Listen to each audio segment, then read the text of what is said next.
The Grace Company has 20 years of manufacturing experience with quilting frames and hoops. We've put that expertise into every product we engineer and produce. This is the case with our newly redesigned Little Gracie machine quilting system. The Little Gracie is a no-based machine quilting system that turns your personal sewing machine into a home quilting system.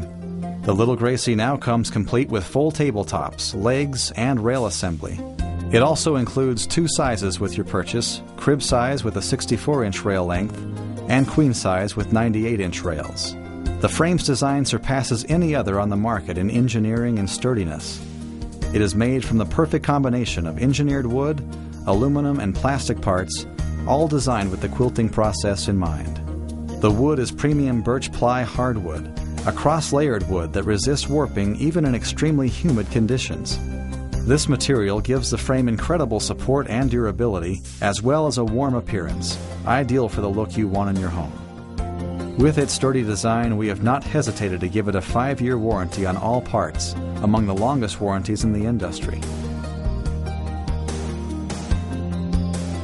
The Little Gracie comes with a carriage that has handles allowing you to quilt from either side of the frame. Both sides have trigger handles that mechanically compress your foot pedal, so you don't have to worry about having the foot pedal on the floor or pressing it with your hands. You can stand at the front of the frame to freehand quilt, or at the back to follow panographs. The wooden stylus used to trace patterns can attach to either side of the handle assembly. You may also follow groove patterns from the back of the frame using the optional Pattern Perfect. This can be used to create a variety of repeatable patterns on your quilt with ease. The carriage travels on steel roller bearings that ride on smooth, seamless plastic track. This combination makes for the smoothest, quietest, and most professional-feeling ride of any system. Here's another feature you won't find on any other system: Fabri-Fast rails. This new fabric attaching system is the first of its kind. Now you can install your fabric layer directly into the rail of your frame without damaging your fabric with thumbtacks or tape.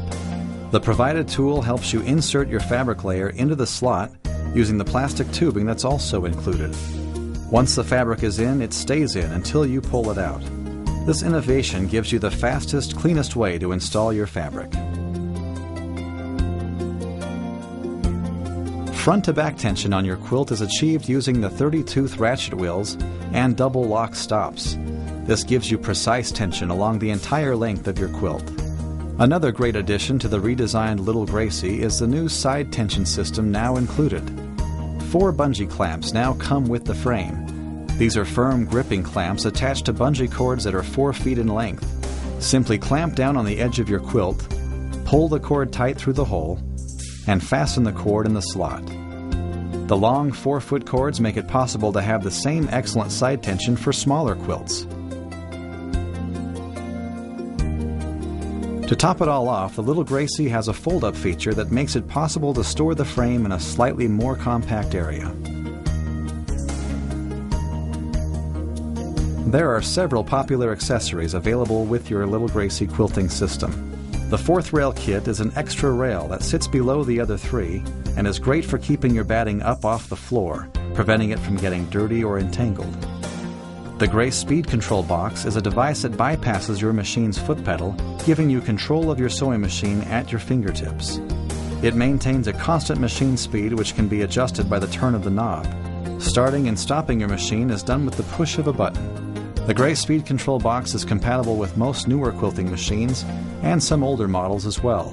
Go to our website for a list of these compatible machines or call us to see if your machine is compatible. The Grace Pattern Perfect is a template system that provides an excellent and easy way to do repeatable patterns on your quilt with hardly any practice required. It comes with a metal stylus and attachment along with grooved patterns that can be used individually or combined with each other. Other accessories include height-adjustable legs that can raise the height of your frame to accommodate taller quilters, a gooseneck lamp, and true color bulb for better lighting on your work area. The Little Gracie machine quilting system is a complete system with only your sewing machine to add. For the price you pay, it is absolutely the best value available. It is even less expensive than some systems that require your own table to mount to. It is quite simply the best return on your investment.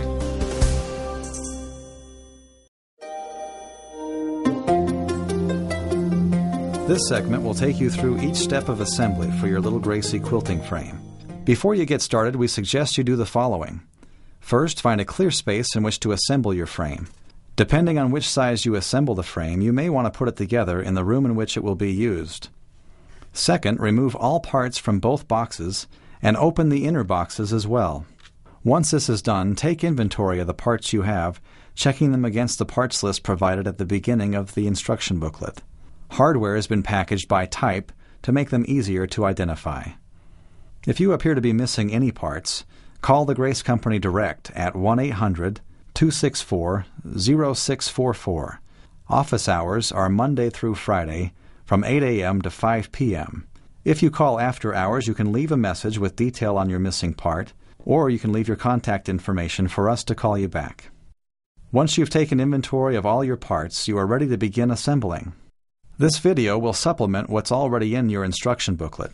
It is important that you read each step in the instruction booklet completely before assembling that step. You can pause after each video segment to allow yourself time to identify the parts needed and to complete each step. Prior to step 1, you find a list of the basic tools needed. These include a 7/16 socket wrench or adjustable wrench, a Phillips screwdriver, an Allen wrench which we provide, and a Fabri-Fast tool also provided. We have marked an L and R on the inside of each part to make them easier to identify. Let's begin with steps 1 and 2, assembling hardware to your rail mount ends. First, identify your left and right take-up rail mount ends. There are 2 1/4-inch holes in each part. Push an 1.5-inch carriage bolt through the hole, starting from the inside of the part. The bolt head should be on the side with the L and R marked on it, as pictured. Some holes may be a little tight, requiring you to tap the bolts to get them through.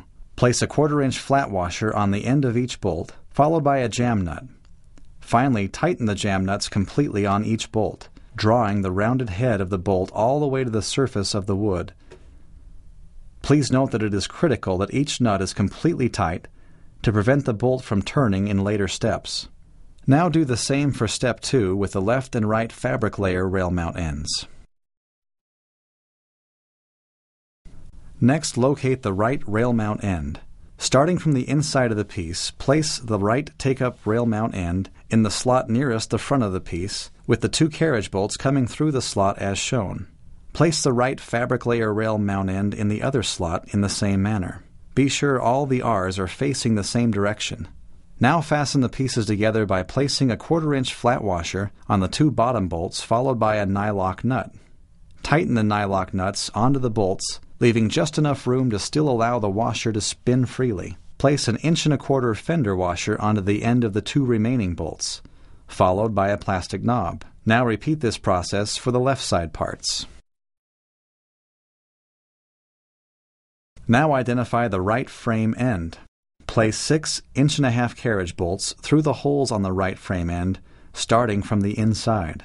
Do not put bolts through the 2 holes on each end of the right frame end. Place a washer and jam nut on the end of each bolt and tighten the jam nuts completely. Again, make sure the nuts are all the way tight to prevent the bolts from moving when more parts are placed on it in future steps. Repeat this process for the left frame end. You will now mount the right rail mount end assembly to the right frame end by placing the 2 top bolts of the right frame end through the bottom slot of the right rail mount. Be sure the R's on the parts are facing the same direction. Next, place a fender washer and plastic knob onto each bolt and hand tighten the knobs. Repeat this step for the left side. Connect the side leg B braces to the right and left back side legs by positioning the end of the brace into the cutout in the leg. Place a rectangle nut in the T-slot and then thread a 45mm connector bolt through the leg and into the T-slot. Continue until the bolt threads into the nut and tighten completely using an Allen wrench. Now connect the A leg braces to the back left and the front right legs in the same manner. Next, install the right front and back legs to the right frame end assembly. Place the pre-installed bolts in the frame ends, through the slots and hole in the tops of the legs. Make sure the R's are facing the same direction as you do this. Place a 1/4-inch flat washer and nylock nut onto the bottom bolt. Tighten the nut, leaving it just loose enough to allow the washer to spin freely. Then place a fender washer and plastic knob on the top bolt in each leg. Hand tighten the knobs. Repeat this process for the left legs and left frame end. You will now determine whether you will be assembling your frame in crib or queen size. Whichever size you decide, you'll begin by connecting tables 1 and 2 to the front and back crib track supports. Pay close attention to the diagram in Step 9. When the crib tables 1 and 2 are properly positioned, the end of the front and back aluminum track supports that have 2 holes side by side will be on the end of table 2. The back crib track support attaches to the slotted side of the tabletops as pictured. You may wish to stand the table on its side to more easily tighten the nuts onto the bolts. First, place a 3/4-inch Phillips panhead screw through the table and then through the hole in the front crib aluminum track support. Place a 1/4-inch flat washer and jam nut onto the end of the screw. Tighten the nut completely using a wrench while holding the head of the screw steady with a screwdriver. Place screws through the other 2 holes and fasten them with washers and nuts as well. Next, complete this process for table 2. Be sure the slotted side of the tables are on the same side. Once completed, attach the back crib aluminum track support to the other end of tables 1 and 2 in the same manner. If you are assembling your frame in queen size, repeat this same process using table 3 and the front and back queen track supports. The number 3 on the table should be located just above the 2 side-by-side holes in the aluminum track support as pictured in the instructions. Attach the middle leg spacers by placing the flat side of the spacer against the front crib aluminum track support at the seam of tables 1 and 2. Place a 2-inch Phillips panhead screw through the holes in the track support and then through the middle leg spacers. Then place a 3/16-inch flat washer and 1/4-inch jam nut onto each bolt and tighten the nuts completely. Do this on both track supports. If assembling the frame in queen size, you will now connect table 3 to the crib assembly using the table splices. Connect these to the insides of the track supports in a similar manner as the middle leg spacers. First, place 2 2-inch Phillips panhead screws through the 2 middle holes of the track support and splice piece. Next, place 3/4-inch screws through the 2 outer holes. Place small 3/16-inch flat washers and jam nuts onto the ends of each bolt. Complete this process for both splices. Install the appropriate size track into the aluminum track supports based on the size you've assembled. If assembling in crib size, slide the 65.5-inch track, flat side down, into the slots of the 2 track supports. The crib size tracks may be already pre-assembled in your crib track supports.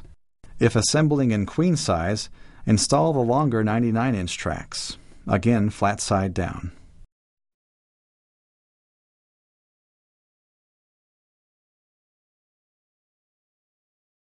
You will now connect the right end of the table assembly to the right frame end. It may be helpful at this point to have a second person prop up the other table end while completing this step. Place 1-inch Phillips panhead screws through the 4 holes in the frame end and thread them into the holes of the track supports. Next, attach the 2 leg braces to the track supports using 3/4-inch screws. These will go through the track supports and thread into the T-nuts already installed in the leg braces. Lay the frame down as pictured. Install middle leg A to the 2 bolts coming through the track supports and middle leg spacers as pictured. Note that middle leg A has a slot and a hole. Place a 1/4-inch flat washer and nylock nut onto the bolt that goes through the hole in middle leg A. Tighten this nut, leaving it loose enough to still spin the washer freely. Place a fender washer and plastic knob on the remaining bolt and hand tighten the knob. Repeat this process for middle leg B on the other 2 bolts. If assembling in queen size, Repeat this process to install a second pair of middle legs at the table splice. Be sure the middle leg A is installed on the same end as the other A leg. Now connect the A and B legs by installing the middle leg brace. Place the brace in the pockets cut out in each leg. Place rectangle nuts in the T-slots of the brace and thread 45mm bolts through the holes of the legs and into the T-slots of the brace. Tighten these completely using an Allen wrench. Now you will assemble the aluminum rails according to the size of your frame. If you have assembled the crib size, simply use the 64-inch rails alone. If you've chosen queen size, you will first couple the 64-inch rails to the 34-inch queen size rail extensions. This is done using small socket head bolts that thread through the slots of the rails and into the threaded holes of the inner coupler. Use the smaller Allen wrench to completely tighten these bolts. Next, you will fasten a round end cap on one end of the rail and a square end cap on the opposite end. To do this, you will first insert a number 10 square nut into the slots of each end cap. Next, push the end caps into the end of each rail. Fasten each end cap by placing a socket head screw through the hole in the end of the rail and into the square nut. Tighten these screws using the same smaller Allen wrench. As you prepare to place your rails on the frame, align the rails with the square end caps toward the left side of the frame. As pictured in the instructions, place the ratchet wheels on the square end caps with the teeth facing forward on two of the rails and back on the third rail. Next, place the rails on the frame. The take-up rail and second rail have the wheel teeth facing forward. The third rail's teeth face back. Finally, fasten shoulder end caps on the ends of each rail using the number 8 by 7/8 screws and a Phillips screwdriver. Next, assemble the 3 ratchet stops to the left side rail mount ends. Do this by placing a 1/4 inch by 1.5 inch truss bolt through the hole in the stop and into the metal insert in the rail mount. Hand tighten these bolts into the insert nut. Do not use a tool to tighten, as over-tightening may cause the bolt to push through the wood. Looking at the stops from the inside of the frame, the stop on the bottom rail will tilt to the right, and the other two will tilt to the left. Now you will assemble the sewing machine carriage. Note that the top and bottom carriage bases have been pre-assembled. To complete the top carriage, first you will attach the right and left handle bases. Place the top carriage so the round cone thread bases are toward you. The left-hand base assembles on the left side of the carriage. Install 2 30mm connector bolts through the holes in the bottom of the handle base and through the 2 holes closest to the bolts. To get the nuts started, it is easier to tilt the handles in slightly. Then straighten the handles and tighten the nuts completely using a wrench. While tightening, it will be necessary to steady the heads of the bolts using the Allen wrench. Next, you will assemble the pedal platform and cross brace. Do this by placing the larger foot pedal platform in the larger pockets toward the back of the handle bases. Place a 45mm connector bolt through the holes on each side so they go into the T-slots of the pedal platform. Place rectangle nuts in the T-slots and thread the bolts into the rectangle nuts. Tighten completely using an Allen wrench. Be sure the hole for the lamp faces toward the front handles. The cone thread holder is comprised of a 3-inch carriage bolt and 3 round wooden wheels. Assemble these by placing the 3 wheels onto the bolt. Next, place the end of the bolt through the hole in either cone thread base.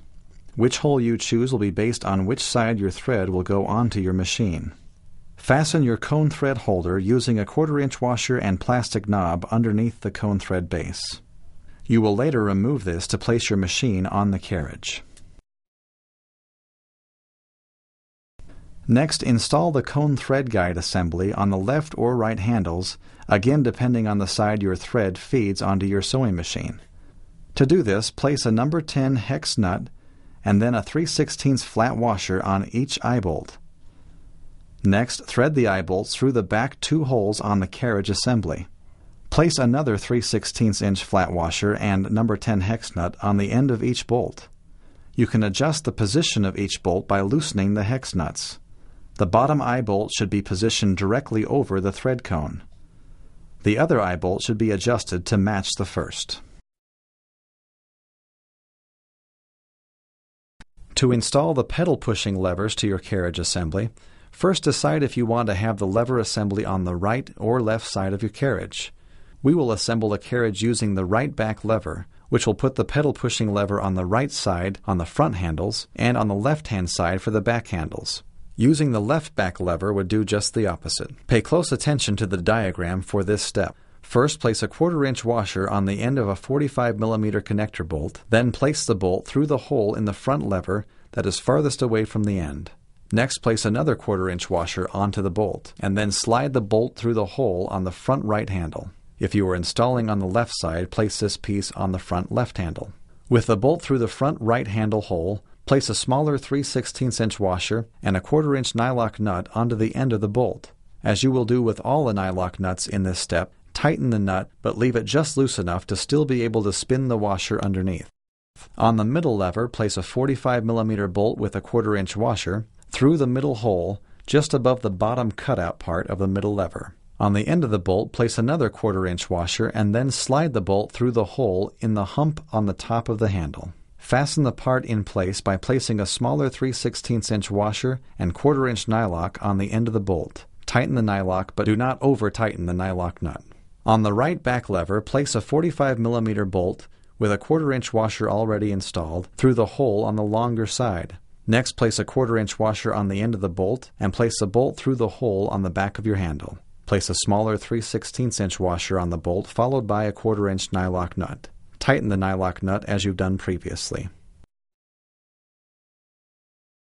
To install your lever linkage assembly, first place a 1/4" washer on a 40mm bolt. Then place the bolt through either hole on the front lever linkage. On the end of this bolt, place another 1/4" washer and then slide the bolt through the hole on your front lever. Fasten the pieces by placing a smaller 3/16" washer and 1/4" nylock nut onto the end of the bolt, and again slightly tighten the nylock nut. Now take a 35mm bolt and place a 1/4" washer on it. Then place the bolt through the hole in the cutout part of the middle lever.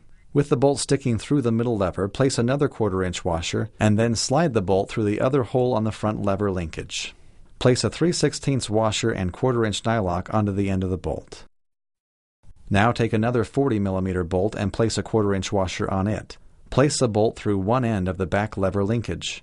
Place an additional 1/4" washer on the end of the bolt and push the bolt through the middle hole on the middle lever. Place a 3/16" washer and nylock nut on the end of the bolt and tighten. Next, place a 1/4" washer on the end of a 35mm bolt and place the bolt through the cutout part of the back lever. Now place another 1/4" washer on the end of the bolt sticking through the back lever and slide the bolt through the hole on the back lever linkage. Place a 3/16" washer and nylock nut onto the end of the bolt and tighten. With the linkage assembly completed, test the movement of the assembly, making sure all the joints are loose enough to allow movement but not too loose. Now assemble the pedal clamp to the handle assembly by first pushing a 1/4" by 3" carriage bolt through the top hole on your middle lever. Now place two pedal clamp spacers on the bolt with the hollowed out side toward the bolt head. Now place a 3/16" washer and a jam nut onto the bolt and completely tighten the jam nut. Place another pedal clamp spacer on the end of the bolt with the hollow side toward the jam nut. Slide the pedal clamp onto the end of the bolt with the bolt going through the long slot, followed by a larger fender washer and a plastic knob. Next, slide the pedal clamp wheel onto a 35mm bolt and place the bolt through the hole in the bottom of the pedal clamp. Place a 3/16" washer and nylock nut onto the end of the bolt and slightly tighten. Now place your top and bottom carriages on the frame, making sure to line up the wheels with the track. Move the platforms along the track and be sure each wheel is making contact and rolling. If a wheel is not making contact with the track while the others are, a slight adjustment may be necessary and can be done according to the picture shown. Your sewing machine will sit on the top carriage. You will now assemble the stylus clamp. Do this by installing two 3-inch carriage bolts into the holes of the stylus clamp base. You will notice the stylus clamp and clamp base are very similar. The base piece you want is the one with the slightly smaller holes. Position the clamp base according to the picture in the instructions, being sure the bolts are installed in the proper direction. With the bolts pushed through the holes, install a 3/16 flat washer and a 1/4-inch jam nut on each bolt, and tighten the nuts completely. Next, install the stylus mount onto the bolt closest to the rounded end of the clamp base, using the picture in the instructions as a guide. Place the stylus clamp onto the end of both bolts, followed by 2 fender washers and 2 plastic knobs. Now you will install the stylus into the clamp assembly. Again, using the instruction picture as a guide, place a 2-inch eye bolt through the hole in the stylus mount, then put a fender washer and plastic knob onto the end of the eye bolt. Before tightening the knob, place the wooden stylus through the eye of the bolt. Then tighten the knob to hold the stylus in place. To attach the stylus assembly to the carriage, choose which side of the carriage you wish to attach to. Loosen the knobs to widen out the clamps. Slide the clamps onto the handles and tighten the knobs to secure the stylus assembly in place. There are 2 carriage stops that attach to each end of the frame on the back track support. To assemble these, first thread a 2 1/4-inch bolt through the hole in the carriage stop base. Next, place a 3/16-inch flat washer and 1/4-inch jam nut onto the end of the bolt and tighten the jam nut completely. Now place the carriage stop clamp onto the bolt, with the lip facing toward the carriage stop base. Follow that with a fender washer and finally a plastic knob. Repeat these steps for the other carriage stop. To install the stops onto the frame, loosen the knob and place the carriage stop clamp onto the outside of the frame and the stop base on the inside. The lips of the wood pieces will hook underneath the lip of the aluminum track support. Once your quilt is installed, slide these stops along the aluminum track support and position them so that you stop your carriage from allowing your machine to sew beyond the edge of the quilt. To install the optional 4th rail kit, you will first attach the 2 4th rail brackets onto each back leg. The brackets install on the insides of the legs. Install one bracket first and leave the other until after the rail is installed on one end. Place 2 30mm connector bolts through the holes in the leg and into the 4th rail bracket. Be sure the L or R face toward the inside of the frame. The bolts will thread into the T-nuts already installed in the brackets. Tighten these completely using the Allen wrench. Assemble the 4th rail following the same steps as the other rails you have assembled. No ratchet wheel will be placed on the square end cap of this rail. Place one end of the rail into the assembled bracket. Place the opposite end of the rail into the unassembled bracket and fasten the bracket to the back leg as you did the first. Fasten the rail in place by threading a 7/8" screw through the plastic end cap and into the rail ends. You have now completed the assembly of your Little Gracie quilting frame. If you have assembled the frame in crib size, you will have hardware and wood pieces left over. Store any extra parts in a cool, dry place for future use.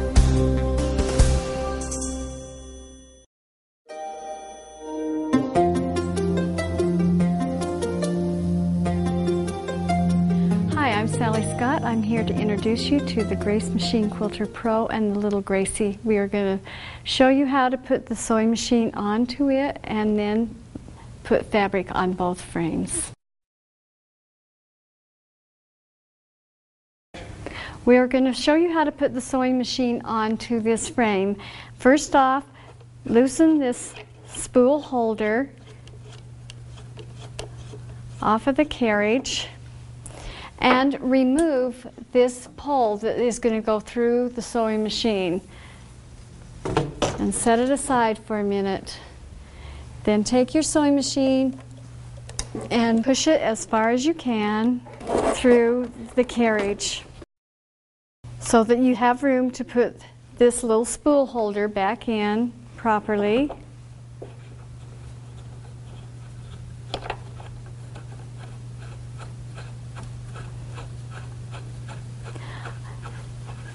And then also take your pole and put it through the arm of your sewing machine. So now your machine is in there.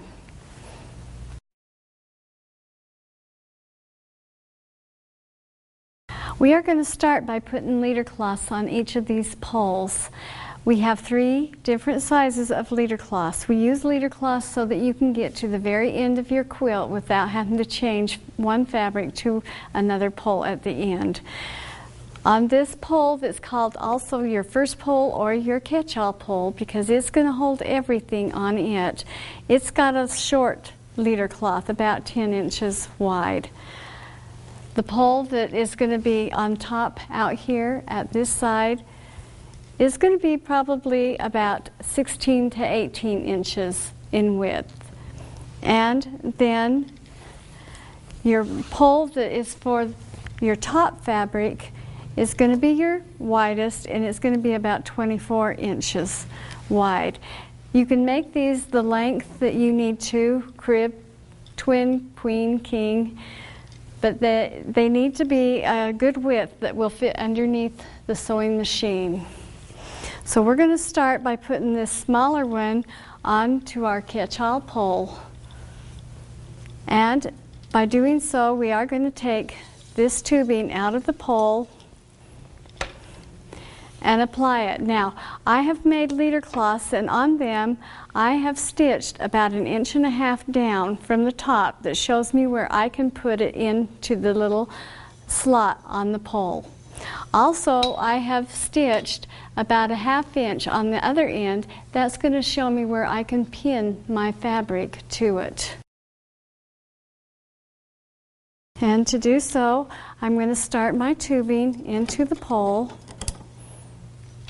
And I'm going to follow that little line that I have sewed and use that for my guideline. And I'm just going to kind of push it down in as I go, as much as I can, and then I will take my little tool and push it even harder so it stays in well. But I'm just going to kind of push it in and secure it. Now with this one, with this leader cloth, it is going to have to go underneath your sewing machine. Everybody has their way of doing that, but just slide it under the presser foot and work with it that way. And if you need to, you can slide your machine back and forth so that now that I'm down at this end, I can slide my machine through and finish off at this end.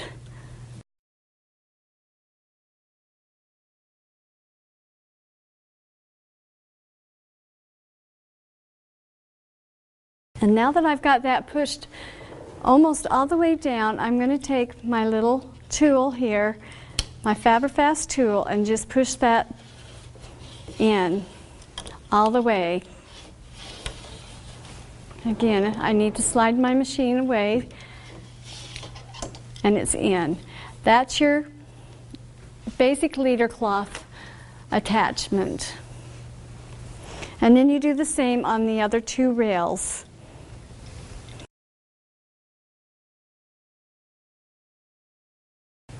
Okay, now that you have all of your leader cloths on each pole, we are going to start by putting our backing on first, and we are going to put it onto this top pole here.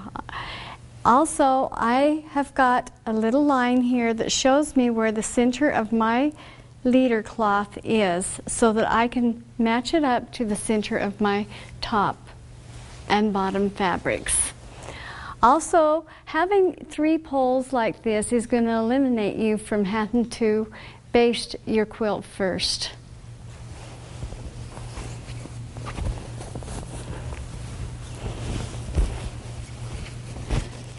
We are going to start by pinning, and we're going to start at the center and work out on each side. This little line that I have sewed about 1/2 inch up is going to be my guideline to where to pin. And then I'm going to start by pinning my backing on to this top pole. I use these little flat pins because they roll in very nicely. They don't get real bulky with the fabric. And they have a little bit longer pin part to them so that they can take up more. But if you would like to baste your backing to this leader cloth, you can. After you have pinned your backing to this pole, then start rolling it and roll toward yourself. And also brush your fabric out as you do it so it can roll nice and even.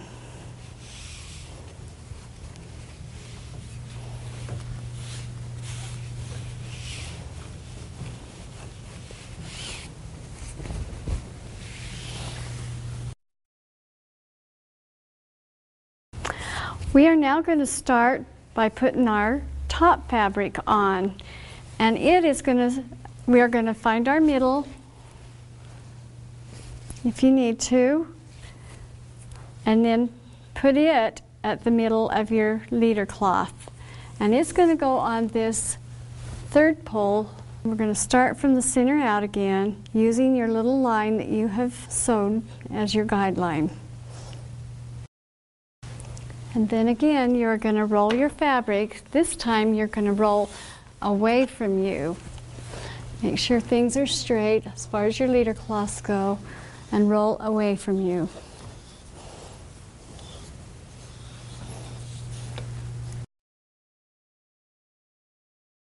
On the GMQ, it has a fourth pole. With the Little Gracie, the fourth pole is an option. But our next thing we are going to do is actually put the batting on, and we're just going to put it on this fourth pole and kind of have it out of the way until we get our other fabrics ready.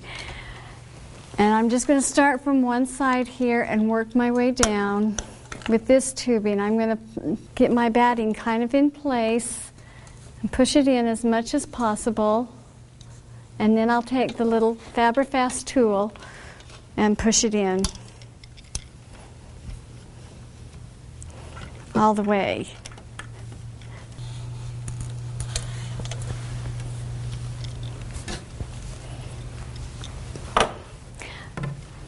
And then this you can roll onto this fourth pole.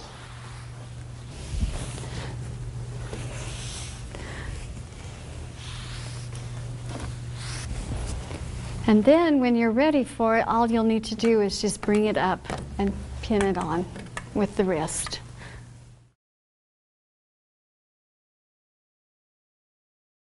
We are now going to take our back fabric and pin it to our take-up rail leader cloth.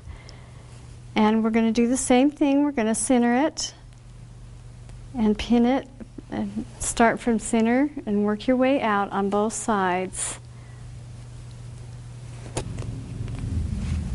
And then you can kind of roll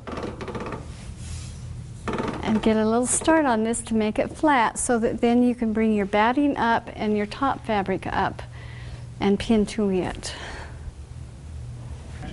We are now going to bring our batting up, and to do that, just reach down between your bottom and your top fabric and pull it up, and you're going to bring it through those two poles and up and over your backing. And if you need to, straighten this fabric out so that you can kind of keep it in a nice place, and lay your batting across. Bring it down about 1 inch from where you pinned earlier. And then you're going to be ready after that to bring your top fabric. And you want to unroll just enough that you can bring it up and pin it to your bottom along with the batting. Go along and pin in a few places so that you're keeping everything together as you start.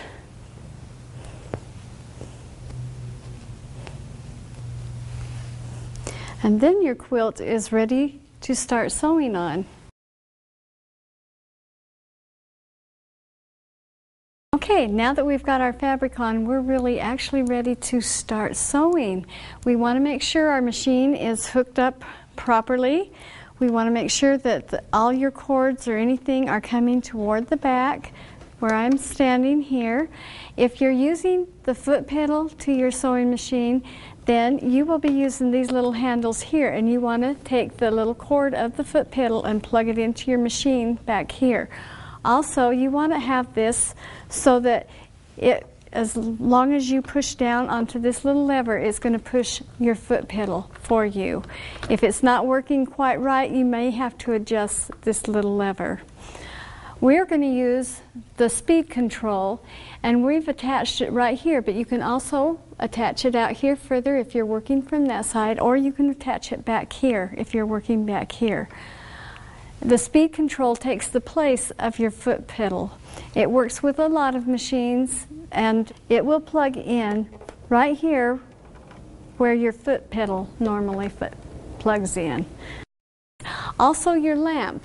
That's another optional thing that you can use, and it fits right up here in this little groove of your carriage, and then bring the cord back and wrap it around to get it out of the way and plug it in back here where you've plugged your machine in. You can also take some of those little twisties and put these cords together so that you're not fighting a lot of cords back here. And make sure you've got plenty of room for movement back here with the extension cord that you're using. Make sure you have plenty of room. Okay, when you are ready to roll your quilt again, you need to undo your bungee clamps. And also, the cogwheel stops right here. You need to undo. And then roll with your catch-all pole. And then tighten back up. You don't want to roll things too tight. You want to have a little bit of ease in your fabric. Otherwise, you break needles very easy if you're tight through here. You want it smooth underneath and on top, but you do not want it tight. And then put your bungee clamps back in.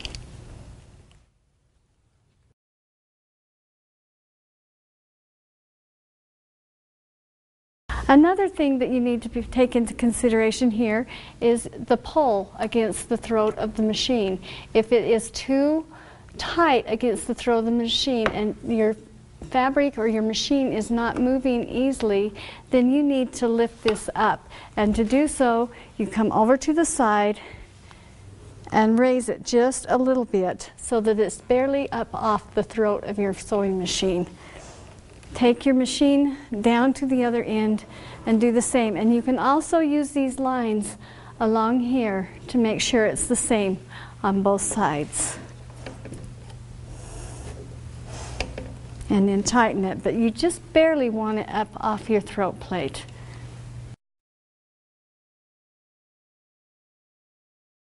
Okay, I just want to give you some tips and uses on some of the products that are really good. It's very important that you use a very good thread when you're machine quilting. If you're using all cotton fabrics and all, stick with the all cotton thread. If you want your quilting to really show up a lot, use a variegated thread. It makes it show real good. But if you want your design on your quilt to stand out more, use a plain colored thread that blends in with one of the basic colors of your quilt. Also, your little lid that goes over your thread is very important on some types of thread that you use. If you're using a thread that has a rough edge like this, and your thread is coming up through that rough edge, that's a good way for a thread to break easily. And using your little thread lid is helpful in preventing that. Also, the type of needles that you use are important. For most of machine quilting, a size 100/16 is a very popular size. If you go with something a little smaller, then they break easily and they bend easily. Also, your denim jeans needle. Instead of using a basic quilting needle, use a denim jeans needle, the 100/16. If you're using a real heavy fabric in quilting, you may want to go with the 110/18. But this is a very good size, the 100/16. Another neat thing to have is a bobbin holder. This way you can pre-wind a lot of bobbins and have them ready to go when you're needing them, instead of having to stop every time to do it. Also, scissors are important. There's a couple different little types of scissors. The Grace Machine Quilter has a place for you to put your scissors, and just a little pair is wonderful. Or the little nippers are even great too. So just reach down and nip your thread. Okay, we also have our Fabri-Fast tool, which will come with the Grace Machine Quilter and the Little Gracie. A couple other things that I want to stress a lot is keeping your machine going at a very good speed, but don't be in a hurry in moving it around.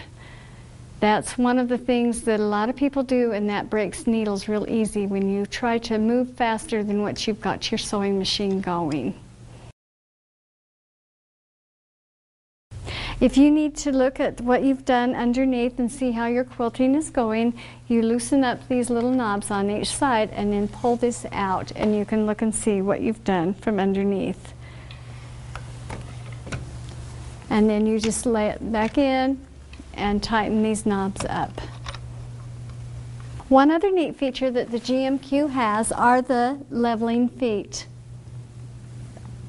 You need to adjust these a little bit, especially if your machine is not staying in one place. If it's starting to scoot down your frame on its own, then these feet need to be adjusted. On the Little Gracie, if you're having trouble with your machine not staying in one place, then get some little slats of wood or something and level your legs that way. On your backing, if you need to piece it together, if it's at all possible, piece it with the seam going horizontal this way.